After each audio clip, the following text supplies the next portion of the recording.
In the absence of Kindle from Tier 3, Andy has been running rampant.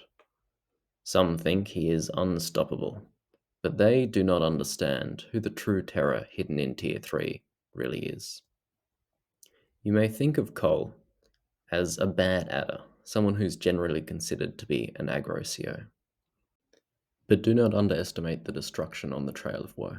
Even against Andy, who has nothing but his Super CO power, Koal can go scop for scop. But don't just take my word for it. Take my cherry-picked examples too. First up is a match against Athrithalix on Cold Flame. He's given up a bit of value throughout the early and mid-game in exchange for holding quite a few injured units on the back lines. The hope for Andy here is to survive my Super CO power and strike back with his own, getting enormous value from it and taking the lead. To this end, he's attempting to give up a strike on his medium tank in the top right that he'll be able to heal up with his super. But as Koal, we have the day-to-day advantage and the constant early movement threat of the Super CO power and the CO power before Andy does.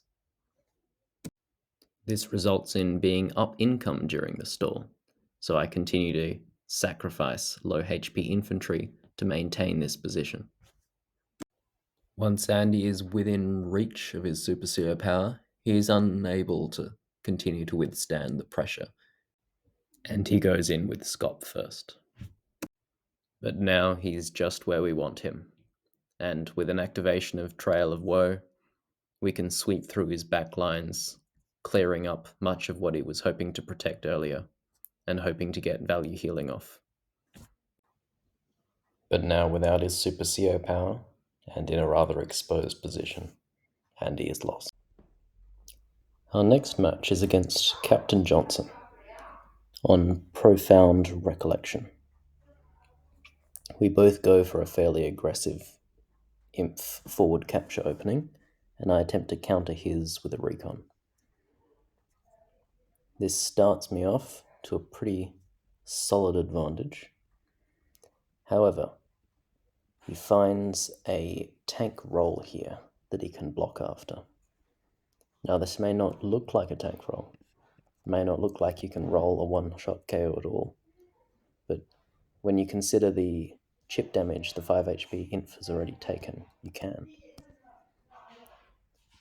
This leads him to quite a strong position for Andy, as we are effectively down a vehicle from the opening.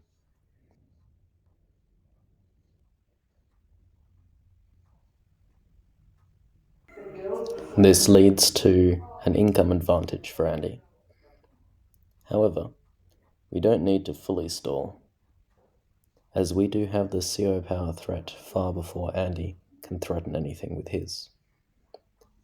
This allows for a reposition later on that sets us up to retake on the right. So Andy must acknowledge the style of the forced march and concede. Looks like Tier 3 will be safe from Andy after all.